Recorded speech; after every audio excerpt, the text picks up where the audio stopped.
The taxi rolled slowly through the familiar streets, the autumn rain having just stopped, leaving the pavement glistening with streaks of water. Sitting in the back seat, Lydia Rowan leaned her head lightly against the window, her eyes quietly drifting outside. 2 weeks in the hospital had felt like a year, and the only thing she longed for now was to go home, to return to the rhythms of ordinary life. To her familiar bedroom, to the bed with its pillows and blankets that carried her scent after so many years. Those 2 weeks began on a stormy night, after a late parent-teacher meeting at the high school where Lydia taught art. She was driving home, thinking she might stop by their usual cafe to buy Martin, her husband, his favorite cheesecake. But fate chose that exact moment to strike.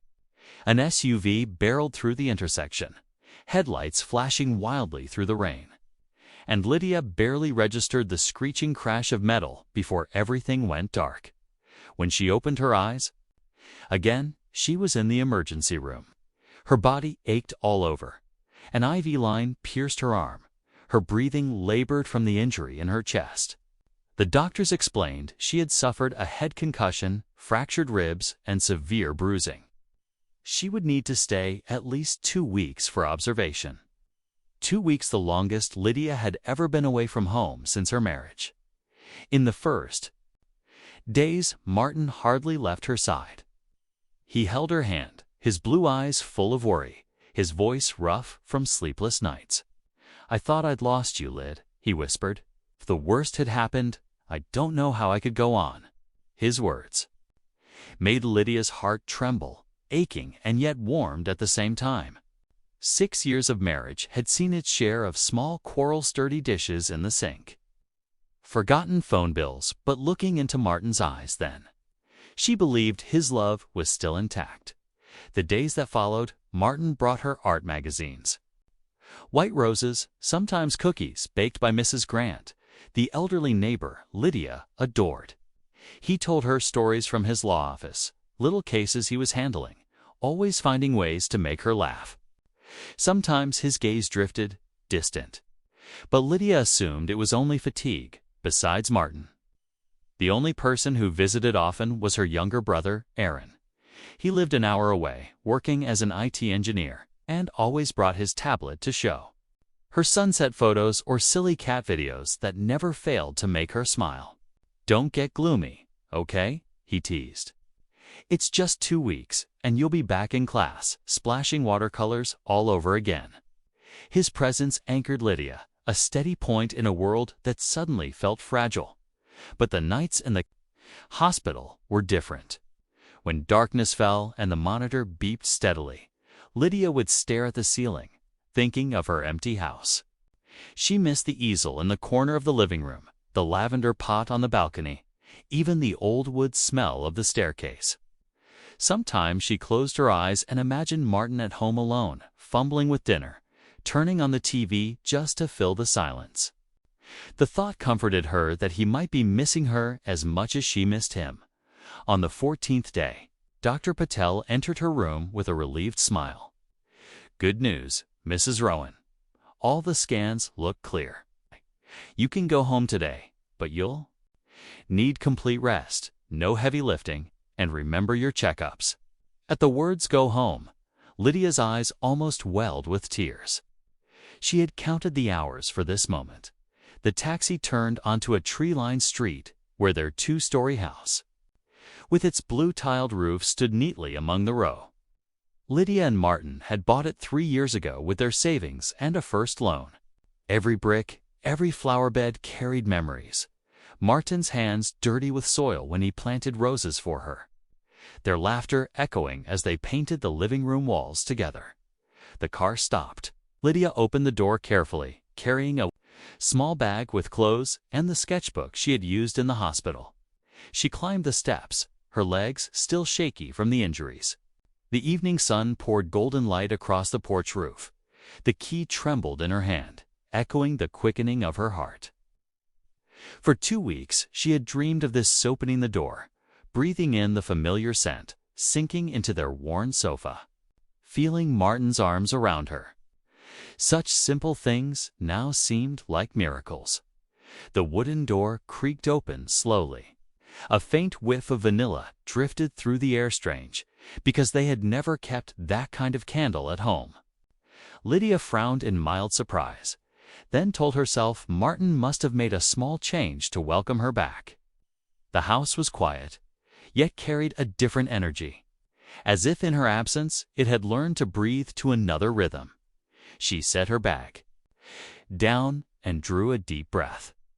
What she did not know was that this seemingly peaceful moment was, in fact, the threshold to a chain of painful truths she was about to face. Lydia stood in the entryway for a long moment, listening to the pounding of her own heart. 2 weeks away had made everything familiar feel strangely altered, as though the house had woven its own private life while she lay in the hospital. The sweet trace of vanilla lingered in the air, mingled with a faint jasmine perfume she did not recognize. In her memory, Martin had never cared for strong scents. He always said lavender candles were enough. She walked slowly through the living room. The gray-blue blanket was still folded neatly on the sofa, but on the corner of the table sat an unwashed wineglass, a red stain clinging to its base. Lydia frowned. Martin rarely drank alone, and she had never known him to leave dirty dishes overnight. A muffled sound drifted down from upstairs. At first, only footsteps, then the delicate cascade of laughter, high and clear. Unmistakably a woman's. A moment later came a deeper voice, familiar to the bone. Martin's. The two blended in hushed conversation, and Lydia's skin went cold. She told herself perhaps Martin had invited someone over, maybe Aaron had dropped by, or a close friend. But the voice was not Aaron's, nor anyone she knew. It was too light, too unfamiliar, ringing in the air like a wind-stirred bell of glass. Her hand clenched the stair rail. Each step sent pain through her fractured ribs. But the ache in her body was nothing compared to the pressure in her chest. The wooden stairs creaked under her weight, each sound like the tick of a countdown. 10, 9, 8. ATT the landing. Lydia paused, drawing a sharp breath. The last of the afternoon sun poured through the small window, painting a golden line across. The wall, their bedroom door, the place of countless shared memories, was ajar. Through the narrow crack, shadows shifted against the wall. Her heartbeat thundered. She pushed the door open. The sight that met her eyes cut like a blade. Martin, her husband, the man who had sat beside her hospital bed the night before, whispering that he couldn't live without her, was lying in their bed with another woman in his arms. Her bright red hair tumbled across the pillow, her porcelain skin glowing in the slant of evening light. Laughter still lingered in the air, mingling with Martin's heavy breath. Lydia's vision blurred, her throat locked tight. Everything in the room was heartbreakingly familiar. The striped sheets they had chosen together from a home decor store. The peony painting Lydia herself had hung above the headboard. The gray wool blanket Martin's mother had gifted them. Last Christmas, all of it seemed to betray her. Witnesses to a scene that should never have existed. The woman's hand slid into Martin's hair, whispering something that made him chuckle low, a sound that once belonged only to Lydia, now twisted into a dagger in her chest. This wasn't a fleeting weakness, nor a single mistake. The intimacy in every gesture told her this had been going on for some time. Lydia froze in the doorway, her body trembling. She feared even a breath would give her away. A part of her wanted to storm in, scream, smash, demand answers. But another part, the stronger part, pulled her back, summoning what strength she had left. She eased the door shut as quietly as she could. Her heart raced wildly, her hand gripping the stair rail for balance. Step by heavy step, she descended, her legs buckling until she nearly collapsed at the landing. Breath ragged, her eyes blurred with tears she could no longer hold back. The front door appeared before her, With trembling hands, she opened it and slipped outside, closing it softly behind her as though unwilling to shatter the counterfeit world being spun upstairs. The porch bathed in sunset light, mocking her pain. Lydia sank onto the curb, burying her face in her hands. Around her neighbors watered flowers, lawnmowers droned, children laughed in the yards. The neighborhood remained peaceful, lonely. Her world had collapsed. The raw ache gave way to something colder, ruthless clarity. Fragments pieced themselves together in her mind, the way Martin's gaze had drifted in the hospital. The wine glass on the table, the unfamiliar perfume. Now the picture was complete. Her marriage was over. The man who had vowed to love her, in sickness and in health, who had held her hand when her breath was fragile, was now holding someone else instead. Her tears stopped.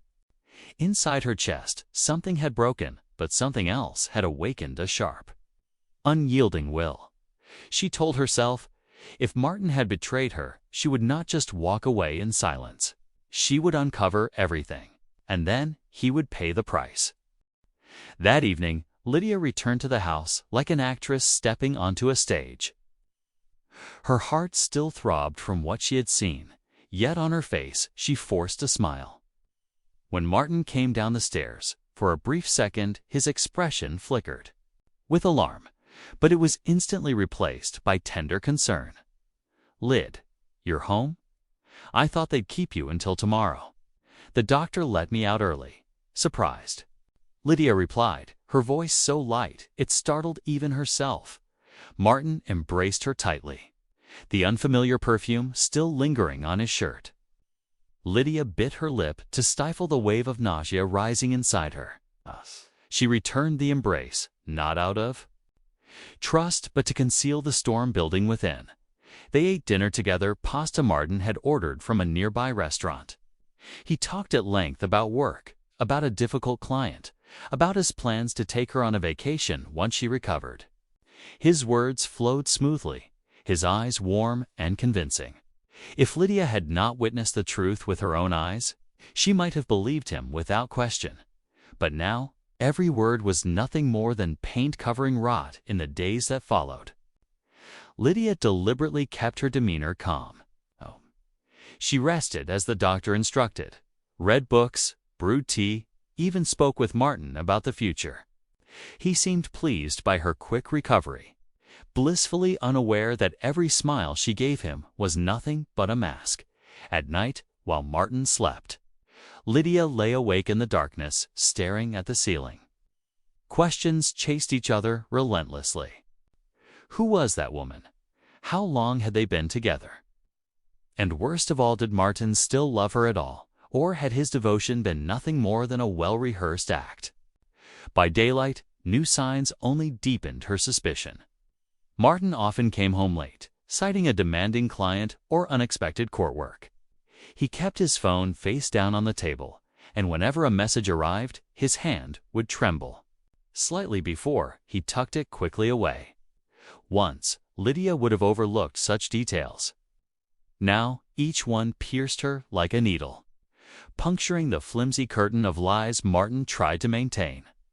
One afternoon, when Martin claimed he had a long meeting, Lydia decided to go out for air. She wandered through a few streets near the city center. Passing a newly opened art gallery, she froze. The polished sign read, "Sienna Ward Gallery." Through the glass windows, she saw a figure arranging paintings. Red hair, porcelain, skin. Lydia recognized her instantly. It was the woman from her bedroom. Her heart pounded. She pressed herself into the corner of the street, watching. Sienna smiled brightly at a group of customers, her voice carrying clear and melodic. The way she moved, confident, graceful, made it obvious she was no stranger to this world. This was not a woman caught in a mistake. This was someone who knew exactly what she wanted and how to get it. When the customers left, a gleaming red sedan pulled up in front. Sienna locked the gallery, slipped into the driver's seat, her fiery hair catching the sunset. Lydia watched her go, unease prickling her spine. A gallery freshly opened. Prime location, lavish interior designer clothes, a brand new car far beyond what a beginner gallery owner could afford. Where was the money coming from? Chilled Lydia. She remembered Martin mentioning investments, the faraway look in his eyes when speaking of new clients. Piece by piece, a darker picture formed. Perhaps Martin had not only betrayed her with his heart, but was siphoning money from somewhere to sustain the affair. That night, Lydia sat by the bedroom window, rain tapping against the trees outside. She opened an old sketchbook, but instead of drawing, she began writing down each clue she had gathered. The wineglass left on the table the day. She returned the unfamiliar perfume in the house, the woman's laughter upstairs, the gallery sign, Sienna Ward, the red sedan, Martin's late nights. His phone always turned face down. Each bullet point stood stark on the page, like evidence in a trial. Lydia stared at the list, her fingers trembling. She didn't have the whole truth yet, but the fragments were beginning to align. A cold wind stirred through the night, fanning the thought that had been lurking in her mind. If Martin was indeed funding his mistress, then this was not only the betrayal of a marriage, it was the betrayal of her life, her trust, everything she had believed in. Lydia closed the sketchbook, her eyes shining in the dark. From that moment on, she knew she could no longer sit still. The truth had to be uncovered not only for herself, but perhaps for others as well. A week after returning from the hospital, Lydia still maintained her flawless performance. In the mornings, she prepared simple breakfasts, smiling faintly at Martin's casual remarks. In the evenings, she listened as he spoke of difficult cases at the law office.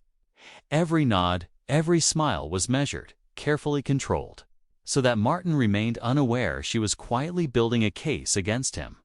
But suspicion alone wasn't enough. Lydia needed proof. Late one night, after Martin had fallen asleep, Lydia sat at the desk in the living room, flipping through her notebook filled with increasingly detailed entries. On the final line she wrote in firm strokes, "Must find out what he's done with the money." Her phone buzzed a message from Aaron. "Aaron, are you okay? I feel like you're hiding something." Lydia stared at the screen. Since childhood, Aaron had been the one person she trusted completely. She hesitated, then typed back, "Lydia, come by tomorrow. I need your help with something big." The next morning, Aaron arrived with his familiar backpack. Same as always, gray hoodie, slightly messy hair, sharp eyes behind his glasses. He gave his sister a warm hug, then studied her face closely. "You've lost weight, and something's wrong, isn't it?"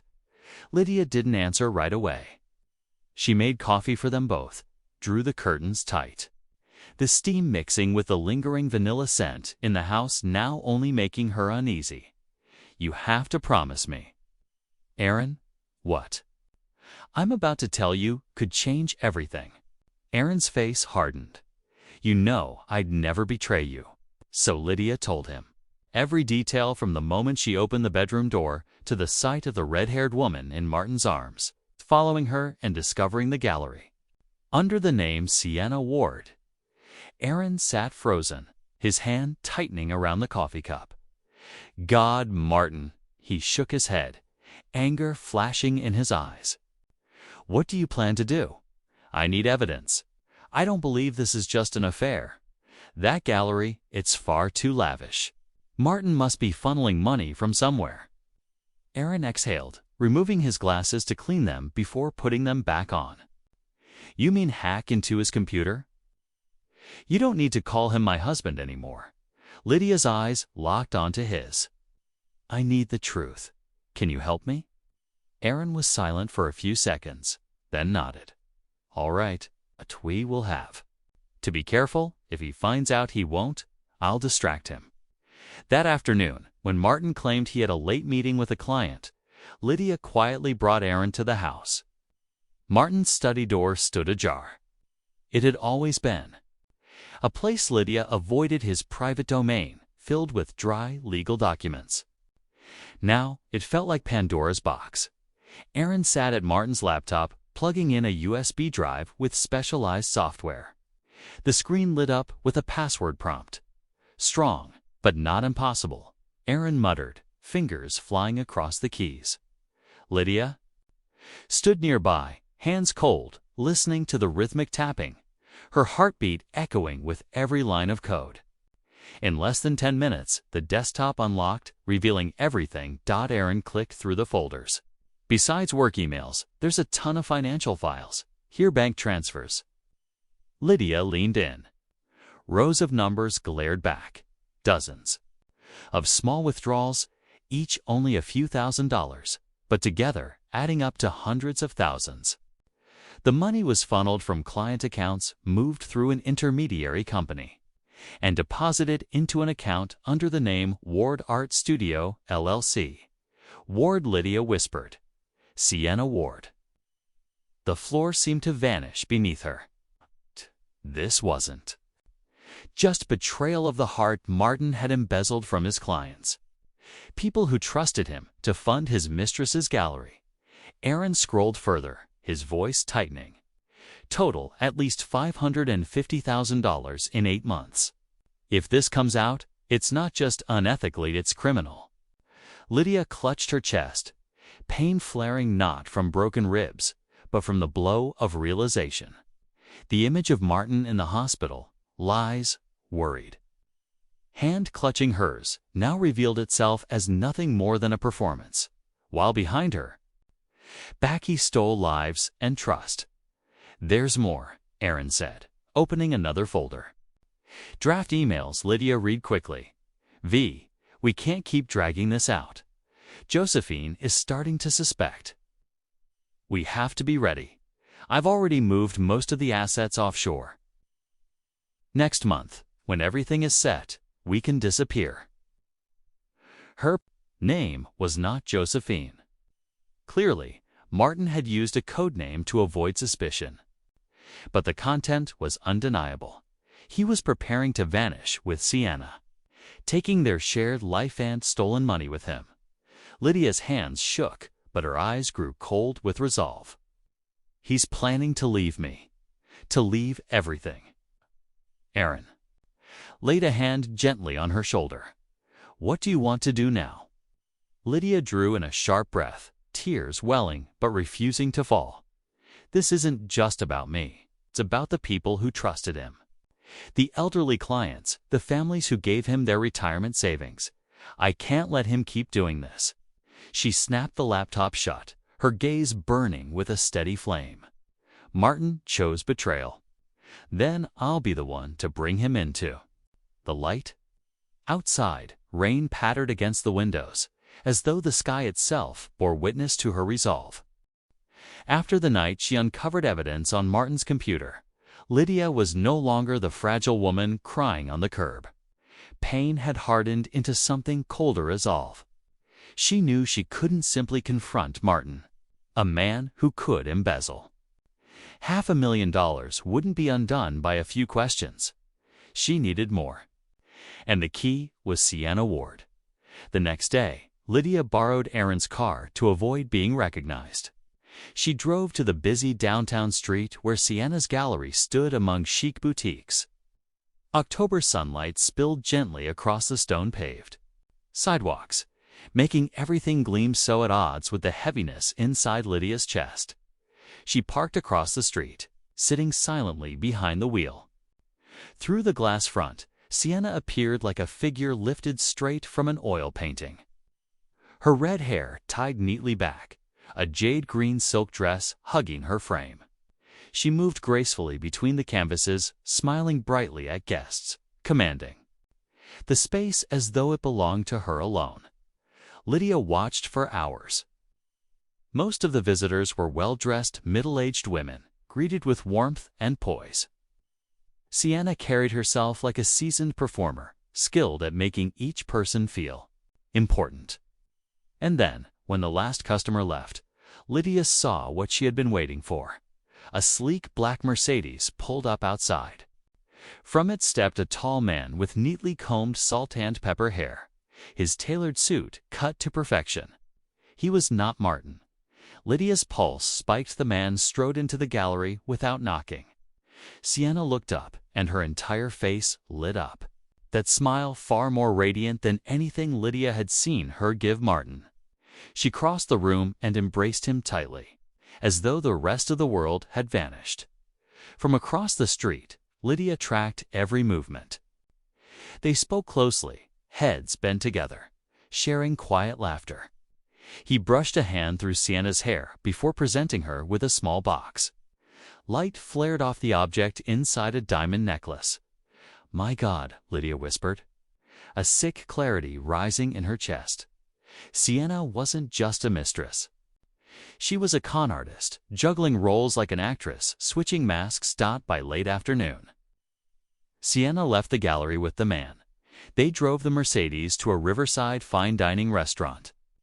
Lydia followed at a cautious distance, then settled in. A cafe across the street. Watching through the restaurant's glowing windows, the pair sat side by side, not gallery owner and client, but unmistakably lovers. The man held her hand throughout, his gaze filled with unguarded adoration. When the bill arrived, he produced a platinum card, swiping it with ease. Sienna leaned close, kissed his cheek, her lips curling into a victorious smile. Lydia sat frozen, as if watching a cruel play in which Martin was merely a pathetic supporting role. When they finally left, Lydia trailed them again. The Mercedes wound through several streets before stopping at a luxury riverside hotel. The man wrapped an arm around Sienna's waist as they entered the golden-lit lobby in her car. Lydia's knuckles turned white against the steering wheel. Her breathing was ragged, but her mind was growing sharper, colder. Everything she had seen confirmed her suspicion. Sienna wasn't just wrecking a marriage. She was running two men at once, both massive sources of wealth. Martin, the ambitious financial lawyer, embezzling client funds. The older man, rich and powerful, showering her with diamonds. Both had become prey to Sienna Ward. That night, Lydia returned home in silence. Martin sat in the living room, pretending to read the paper. He looked up, smiling faintly when she entered. "Went for a walk?" "You look tired." Lydia answered evenly, "Yes. Fresh air helps with the recovery." He nodded, turning back to the newspaper, completely unaware that just hours before, Lydia had witnessed the truth about his mistress, that the game was no longer simply about infidelity. In the bedroom, Lydia shut the door behind her and sat before the vanity mirror. Her reflection stared back with eyes harder than she had ever seen. She whispered to herself, "Not just one betrayer. An entire web of lies. And I'll be the one to tear the curtain down." The next day, Lydia met Aaron again. She recounted everything about the salt and pepper-haired man. Aaron frowned, opening his laptop. Entering the license plate Lydia had memorized. Within minutes, the results appeared. Victor Langford, age 55, chairman of Langford Holdings, a real estate empire. Married, 2 children studying abroad. Lydia drew a sharp breath. The name was familiar, often praised in the press as a generous philanthropist, a model businessman. And now, another of Sienna's victims.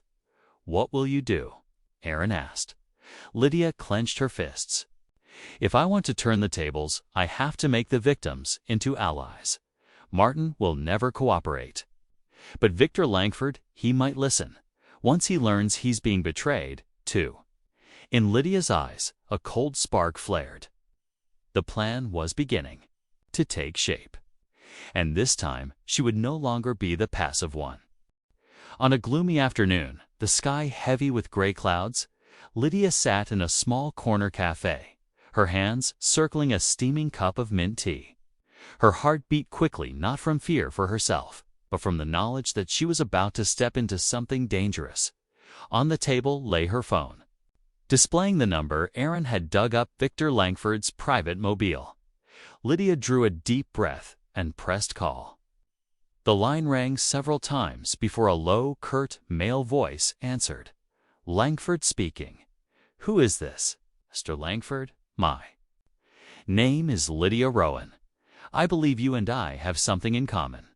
Sorry, I don't know you. His tone was sharp, impatient, ready to end the call.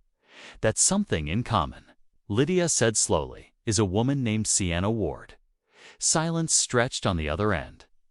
Lydia could almost picture his face tightening. What do you want? He asked at last, his voice lower. Just a meeting. Private, I think you'll want to hear what I know. Another pause. Then finally, a heavy sigh. Riverside Caf. 3 o'clock tomorrow. If you're lying, you'll regret it, Lydia allowed herself a thin smile as she hung up. She had won the first round. The next day, Lydia arrived early at Riverside Caf. Elegant yet discreet, perched by the river. It was the perfect place for meetings that demanded invisibility. The water shimmered with rare shafts of sunlight breaking through the clouds, scattering fragments of light across its surface at the appointed hour. A tall man in a dark navy suit entered. His salt-tanned pepper hair was neatly combed, his stride confident. He scanned the room, then walked directly to Lydia's table. Mrs. Rowan. He sat opposite her, setting a leather briefcase on the chair beside him. Speak quickly. My time is limited. Lydia met his gaze evenly. I'll be direct. You and I are being deceived by the same woman. Victor's brows knit, his eyes sharp as glass. What has Sienna told you? It isn't what she said. It's what I saw. Lydia pulled an envelope from her bag and slid it across the table. Inside were photos she had taken the night at the restaurant and the hotel. Victor and Sienna, hand in hand, lips touching under golden light.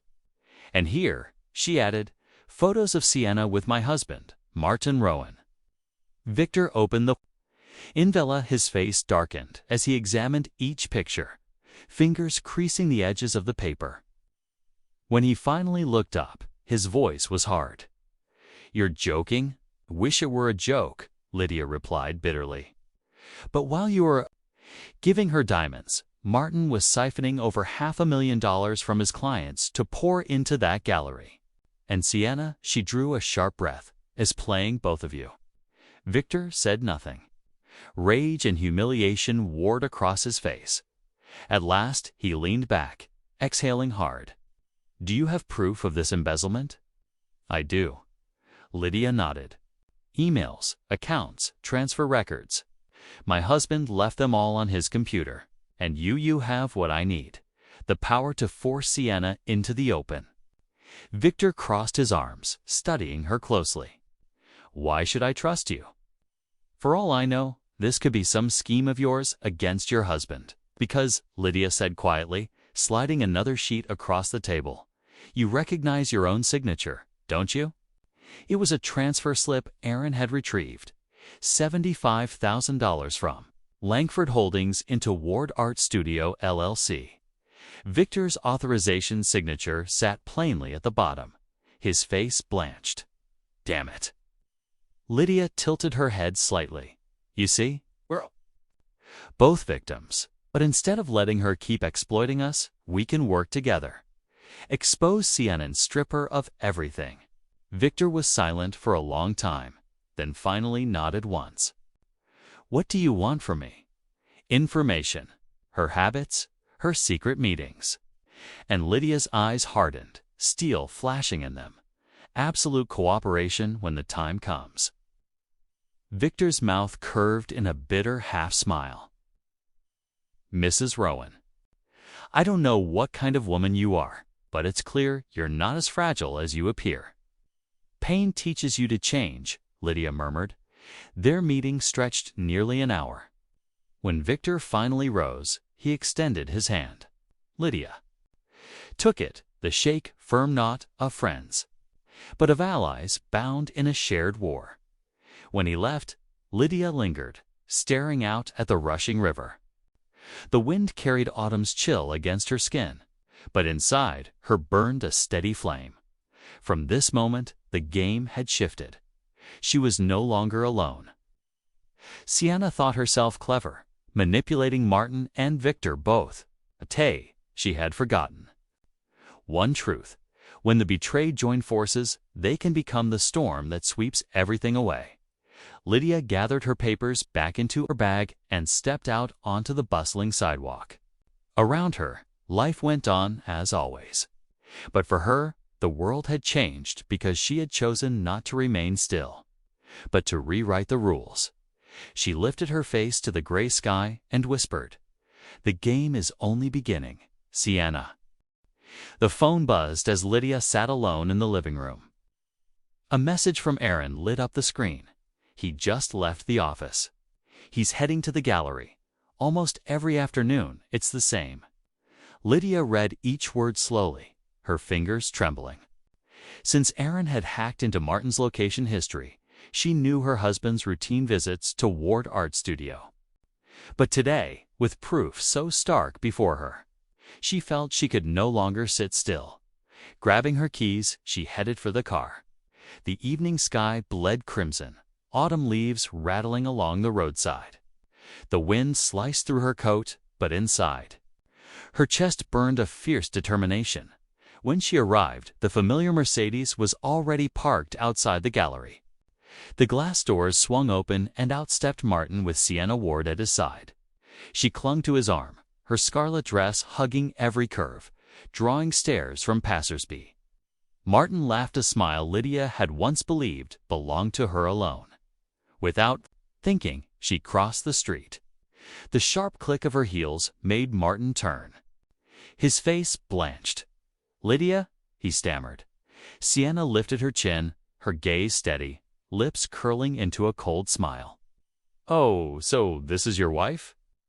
Lydia stopped in front of them, close enough that Martin didn't know where to put his hands. "Beautiful gallery. Tell me, Martin, how many of those paintings were paid for with your client's money?" Sienna arched a brow, her smile deepening. "What exactly are you suggesting?" "Suggesting nothing." Lydia's eyes locked on Martin's.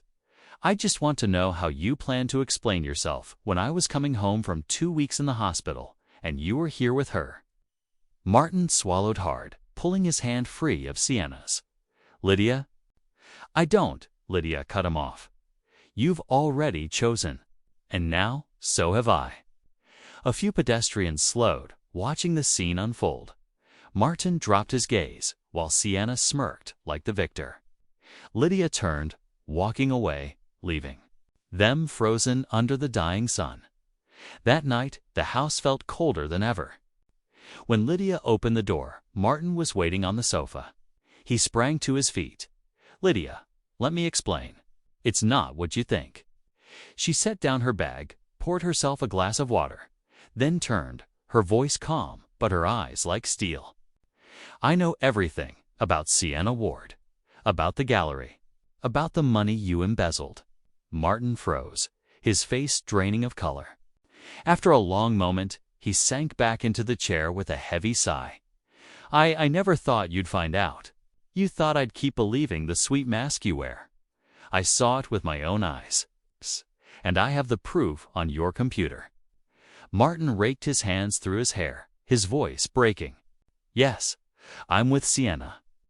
She makes me feel things I never felt before. I'm tired of this life, Lydia. This small house, this routine. I wanted more." Lydia's eyes stung, but her voice did not falter. "More by betraying me. By stealing. From Mrs. Megan, from the Grants people who trusted you with their lives. And you still talk of pride." His eyes reddened. "At first, it was just a loan. I thought I'd pay it back. But it got out of hand." "No, Martin." Lydia's voice cut like a blade. "You planned it. Draft emails about Costa Rica, hidden accounts, late nights at the office. This wasn't a slip. It was deliberate." He bit down hard, then shouted, "So what now? Will you destroy us both? Expose me, drag our family name through the mud? Not. Our name, Lydia shot back, her eyes blazing. Only yours. You destroyed yourself the moment you betrayed your marriage. Your clients? Silence swallowed the room. Martin reached out, but Lydia stepped back. I won't share a bed with you again. From now on, I'll stay in the guest room. You can do whatever you like. We're strangers under one roof. Martin stood frozen, his breath ragged. He wanted to protest, but his hands fell uselessly at his sides, his face hollow. That night, Lydia carried a few clothes to the smaller room. The mattress was stiff, the sheets rough, but at least they weren't tainted with betrayal. From the other side of the house came the sound of his frantic pacing, drawers slamming. Lydia lay still, her eyes wide open in the dark. The pain cut deep, but resolve burned deeper. She knew the marriage was dead. What remained was to drag the truth into the light and ensure that neither Martin nor Sienna escape the price. She whispered to herself, "You chose betrayal. I choose the truth." The phone buzzed as Lydia sat alone in the living room. A message from Aaron lit up the screen. He'd just left the office. He's heading to the gallery. Almost every afternoon, it's the same. Lydia read each word slowly, her fingers trembling. Since Aaron had hacked into Martin's location history, she knew her husband's routine visits to Ward Art Studio. But today, with proof so stark before her, she felt she could no longer sit still. Grabbing her keys, she headed for the car. The evening sky bled crimson, autumn leaves rattling along the roadside. The wind sliced through her coat, but inside, her chest burned a fierce determination when she arrived. The familiar Mercedes was already parked outside the gallery. The glass doors swung open, and out stepped Martin with Sienna Ward at his side. She clung to his arm, her scarlet dress hugging every curve, drawing stares from passers-by. Martin laughed a smile Lydia had once believed belonged to her alone. Without thinking, she crossed the street. The sharp click of her heels made Martin turn. His face blanched. "Lydia," he stammered. Sienna lifted her chin, her gaze steady, lips curling into a cold smile. "Oh, so this is your wife?" Lydia stopped in front of them, close enough that Martin didn't know where to put his hands. Beautiful gallery. Tell me, Martin, how many of those paintings were paid for with your client's money? Sienna arched a brow, her smile deepening. What exactly are you suggesting? Suggesting nothing. Lydia's eyes locked on Martin's. I just want to know how you plan to explain yourself when I was coming home from 2 weeks in the hospital and you were here with her. Martin swallowed hard, pulling his hand free of Sienna's. Lydia. I don't. Lydia cut him off. You've already chosen. And now, so have I. A few pedestrians slowed, watching the scene unfold. Martin dropped his gaze, while Sienna smirked like the victor. Lydia turned, walking away, leaving them frozen under the dying sun. That night, the house felt colder than ever. When Lydia opened the door, Martin was waiting on the sofa. He sprang to his feet. Lydia, let me explain. It's not what you think. She set down her bag, poured herself a glass of water, then turned, her voice calm, but her eyes like steel. I know everything about Sienna Ward, about the gallery, about the money you embezzled. Martin froze, his face draining of color. After a long moment, he sank back into the chair with a heavy sigh. I never thought you'd find out. You thought I'd keep believing the sweet mask you wear? I saw it with my own eyes. And I have the proof on your computer. Martin raked his hands through his hair, his voice breaking. Yes, I'm with Sienna. She makes me feel things I never felt before. I'm tired of this life, Lydia. This small house, this routine. I wanted more. Lydia's eyes stung, but her voice did not falter. More by betraying me, by stealing. From Mrs. Megan, from the Grants people who trusted you with their lives. And you still talk of pride. His eyes reddened. At first, it was just a loan. I thought I'd pay it back, but it got out of hand. No, Martin. Lydia's voice, cut like a blade. You planned it. Draft emails about Costa Rica, hidden accounts, late nights at the office. This wasn't a slip. It was deliberate. He bit down hard, then shouted, "So what now? Will you destroy us both? Expose me? Drag our family name through the mud?" "Not our name," Lydia shot back, her eyes blazing. "Only yours. You destroyed yourself the moment you betrayed your marriage, your clients." Silence swallowed the room. Martin reached out, but Lydia stepped back. "I won't share a bed with you again. From now on, I'll stay in the guest room. You can do whatever you like. We're strangers under one roof." Martin stood frozen, his breath ragged. He wanted to protest, but his hands fell uselessly at his sides, his face hollow. That night, Lydia carried a few clothes to the smaller room. The mattress was stiff, the sheets rough, but at least they weren't tainted with betrayal. From the other side of the house came the sound of his frantic pacing. Drawers slamming. Lydia lay still, her eyes wide open in the dark. The pain cut deep, but resolve burned deeper. She knew the marriage was dead. What remained was to drag the truth into the light and ensure that neither Martin nor Sienna escaped the price. She whispered to herself, "You chose betrayal. I choose the truth." The next morning, Lydia received an encrypted email from Victor Langford. Attached was a record of every sum he had gifted Sienna over the past 6 months' gifts, transfers, hotel bills. Each number cut deeper than a knife, but also served as undeniable proof. "She's been playing with fire," Victor wrote simply. "Time for her to burn herself." Lydia sat before the screen, breathing deeply. Her hands trembled, but her eyes were resolute. From a woman who had left the hospital believing she had lost everything, she had turned despair into strategy, a carefully laid trap. That afternoon, Lydia met Victor in his private office, high up in a glass tower. The room was lined with abstract art, but only one painting commanded the central wall, a piece Sienna had once given him. It hung there like a cruel reminder of betrayal. Victor stood by the window, his back to Lydia. "She thinks I'm still under her spell. She believes I haven't noticed the lies. Just yesterday, Sienna sent me sweet messages." He turned, eyes sharp as blades. "But this time, she will taste failure." "Do you have a plan?" Lydia asked. Victor smiled coldly. "Simple. Let her choose between me and Martin. And when she does, both will be exposed." Lydia nodded. "And I'll handle the rest, delivering the truth to those who need to know. The clients, the police, the public." Victor raised his glass of whiskey, clinking it against Lydia's coffee cup. "Then we're allies now, Mrs. Rowan." That evening, Martin came home late. The living room lights were still on, but Lydia no longer waited for him the way she once did.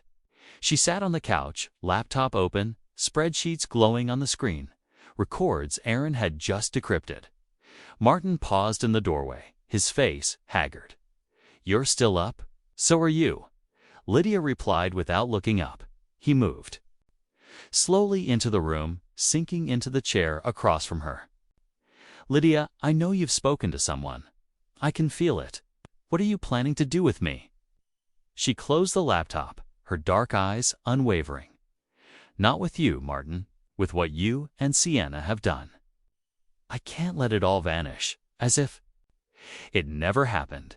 He leaned forward, his voice desperate. "I know I've made mistakes, but exposing me will destroy everything: my career, my reputation, our future."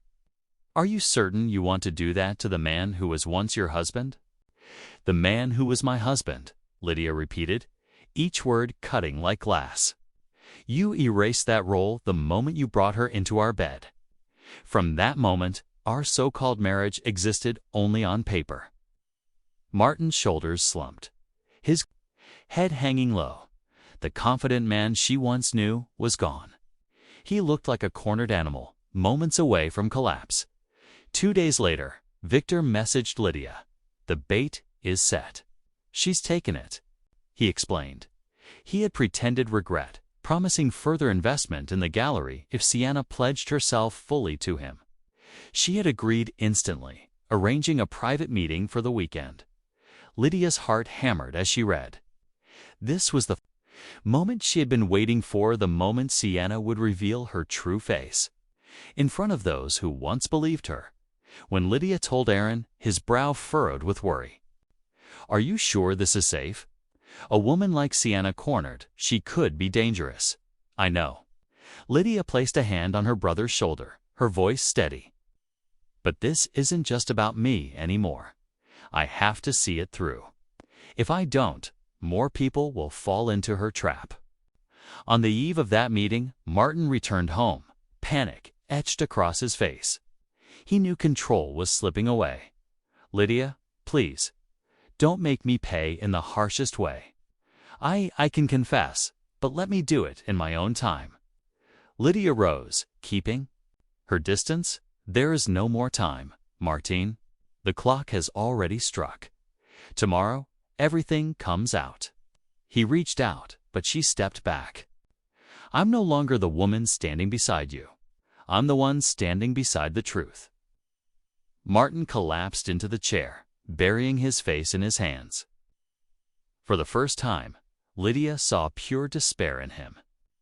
And strangely, she felt no pain only.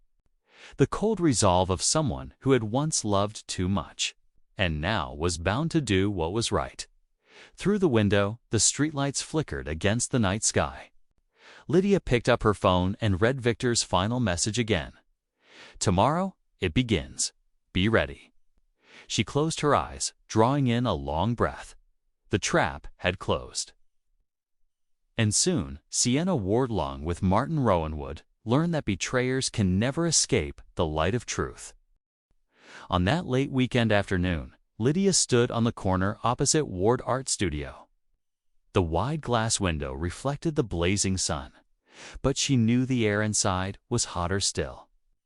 She checked her watch. 3:15 p.m., right on time. A black SUV pulled up. Victor Langford stepped out imposing, immaculate in his tailored suit. He pushed open the gallery doors, carrying with him the chill of calculated resolve. Lydia gripped her handbag tightly. Inside were printed dossiers, bank transfers, Martin's draft emails, photographs of Sienna with both men. Aaron had organized them neatly, numbered and indexed. "Enough to finish them both," he had said. Inside, Sienna greeted Victor with radiant warmth. The scent of expensive perfume filled the gallery. "You're here. I've been waiting all morning." Victor gave the faintest nod, his eyes sharp as blades. "Today we'll have a serious talk, Sienna." She laughed lightly, believing she still held the upper hand. "Serious is exactly what I want. So how far have you come with the investment plan?" Victor didn't answer immediately. He pulled a folder from his briefcase and set it on the glass table. "Before we speak of investment, let's speak of honesty." Sienna faltered for half a second, then quickly recovered her smile. "What do you mean? Mean your affair with Martin Rowan? I mean you using both my money and his to prop up this gallery." Victor's voice was low, each word a hammer blow. "Did you think you could fool us all?" Sienna paled. Who told you that?" The door swung open. Lydia entered, her steps deliberate, the afternoon light casting a cold glow across her. Face in her hand was the second dossier. "I did," she said, "and I have all the proof." The room went silent. Sienna stared at them both, her eyes flashing. You've joined forces." Lydia laid the file on the table, flipping it open. Page after page spilled out. Sienna on Martin's arm, outside the gallery. Account statements, half-written emails Martin had drafted for her. "This is the truth, Sienna." You didn't just betray me, you dragged Martin into crime. Embezzlement, fraud, it's all here. Sienna trembled, though she tried to steady herself. This is slander. You're jealous. You're inventing stories. Victor cut her off, tossing down his own photos. And what about me? What about the cash you took from me? The nights in hotels? How do you explain these? Sienna's lips quivered, her lipstick smudging. Then the door opened again. Martin appeared, stopping dead at the sight of Lydia and Victor standing together. Lydia, what is this? Lydia turned to him, her gaze steady. You're just in time to see the truth. The woman you thought would run away with you to Costa Rica has been playing you and Victor both. Now everything is out in the open. Martin looked from Sienna to Victor, his face draining of color. Sienna, tell me. It's not true. Say something. But Sienna pressed her lips shut, unable to speak. Martin staggered back, as if the ground had vanished beneath him. God, so all of it was just a game. Lydia's voice was calm, firm. Martin, this is your last chance. Confess. Cooperate with the police. Return what you stole. Or go down with her. Sienna's eyes flared with panic. She clutched Martin's arm. Don't listen to them. We can still leave. It's not too late. Just trust me one more time. Enough. Martin roared, his voice cracking. His gaze swung between them, tears brimming. I destroyed everything for you. And to you, I was nothing but a walking wallet. No one answered. In the gallery filled with art, only the sound of their ragged breaths remained. Victor pulled out his phone and dialed. I think it's time the police knew the whole story. Sienna lunged for his arm, shrieking. You can't. You're involved too, you, Victor, wrenched free. The difference is, I stopped in time. You didn't. Lydia kept her eyes on Martin. You still have a choice. But every second you hesitate, another client loses faith. Another family loses hope. This is your last chance to salvage a shred of honor. Martin collapsed into a chair, burying his head in his hands. His whole body shook. I'll confess. But Lydia, he looked up, eyes hollow. You'll never forgive me, will you? Her hand tightened around her bag. Her heart ached, but her voice was unwavering. Forgiveness doesn't matter anymore. What matters is the truth. When the police arrived, Victor signaled for Lydia to step back. 2 officers entered, reading the arrest orders. Sienna screamed, fought, but was handcuffed and dragged out. Martin didn't resist. He simply stood, offered his wrists. His eyes empty. Lydia watched them go, a part of her past collapsing, but another door opening. She had walked through the fire of betrayal and come out carrying justice. As the squad car drove away, Victor stood beside her. The trap is closed. Won. Lydia didn't smile. No one wins. Only the truth goes free. Outside, the evening darkened, wind scattering golden leaves. Lydia knew the road ahead would be long, but for the first time in months, she felt herself standing talon-afraid. Spring returned gentle, clear, as though winter's gloom had never existed. Outside the window of Lydia's new apartment, trees were budding and sparrows chirped brightly on the eaves. She sipped hot jasmine tea, breathing in its soft fragrance. It had been 3 months since the police had taken Martin and Sienna away. News of the scandal spread across the local press. Bold headlines screamed, "Financial advisor arrested for embezzling." Nearly $500,000 in gallery director Sienna Ward exposed as key figure in fraud ring. Each time Lydia saw them, her heart remained calm. Not joy, but the quiet release of someone finally free from a web of lies. Martin was sentenced to 6 years in prison. On the day of the verdict, he turned in the courtroom, eyes wet, pleading for her attention. Lydia did not respond. She had shed enough tears. Every drop for Martin had been spent the night he laid his hands on another woman. What remained for him now was her unyielding silence. Sienna Wardor, rather. Sienna Blake, the real name revealed in court, received 12 years for fraud, money laundering, and repeated offenses.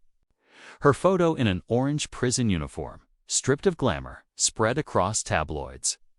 Many who once admired her gallery now shook their heads, calling it a lesson in greed and deception. As for Lydia, she chose a different path. She sold the old house and moved into a modest riverside apartment. The living room was filled with light, the balcony wide enough for a few pots of flowers. The kitchen, small but neat, was just right for experimenting with new recipes. Nearby stood a community library where Lydia began volunteering, helping seniors research financial information and teaching basic skills to avoid scams. One morning, Mrs. Megan Miller, the elderly woman Martin had stolen from, came to see her. Leaning on her cane, Megan placed a trembling hand over Lydia's. "My dear, I know none of this was your fault. Thank you for standing up. Because of you, people like me still have what we worked a lifetime to save." Lydia clasped the wrinkled hand, warmth blooming in her chest. In Megan's eyes, she saw no blame, only trust. For the first time in months, Lydia felt forgiveness, not for Martin, but for herself, for having the courage to tell the truth. On another afternoon, Lydia sat with Aaron on the balcony. Her brother smiled faintly as he handed her a folder. "The transfer's done. The settlement money you kept after the divorce has been moved into a fund to support victims." "Are you sure about this?" "Absolutely," Lydia nodded. "Money can't restore what was lost, but at least it can soften some of the wounds." Aaron was quiet for a moment, then murmured, "You've changed, Lydia. You used to want nothing more than a simple life. Now you're stronger than I ever imagined." Lydia smiled, her eyes drifting toward the river glittering in the sunset. "Maybe it takes being broken to realize the strength you had all along." When Martin's fourth letter arrived from prison, Lydia opened the envelope but did not read it. She placed it with the others inside a small box and carried it to the recycling bin.